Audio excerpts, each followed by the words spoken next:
আপনারা দেখছেন Malda channel from বার্ষিক।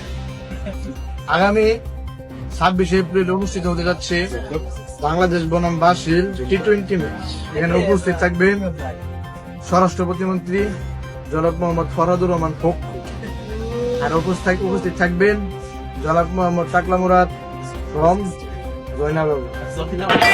আমি এখানে বক্তব্য করব না, আমরা আজকে বক্তব্য শুনবো। বা মাঠের বুড়া আঙ্গুল কাটা, এই যে দেখেন আমাদের ছাত্রলীগ আরো উপস্থিত থাকবেন নানা এবং নানিরা। হচ্ছে ব্রাজিল কর্তৃক আয়োজিত এই টি-20 ম্যাচ এবং কাছাকাছি অনুষ্ঠিত বড় বড় সাংবাদিক উপস্থিত থাকবেন। পরীক্ষার ফলে কিরকম গার্ড থাকতে পারে? পরীক্ষা হলে এই যে বাংলাদেশের হবিবাড়ি ইউনিয়ন বালুকা পৌরসভা, সেখানে সোনার বাংলা কেন্দ্রে 95 জন সেনাবাহিনী নিয়োগ থাকবে।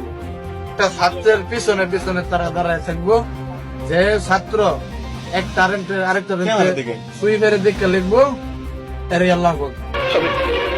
আমি বিশ্বাস করি না, আমি বিশ্বাস করি না, আমি বিশ্বাস করি না। कैसा लगा मेरा मजाक? কোন মাস্টার নকল করে দেয়, মাস্টারে বরখাস্ত করবো, কুঞ্চাদা বাইরে হচ্ছে আমরা তুলবো। এটা সর্বশেষ খবর আলভান্না টিভি। লেখাপড়া করে যেই অনাহারে মরে সেই।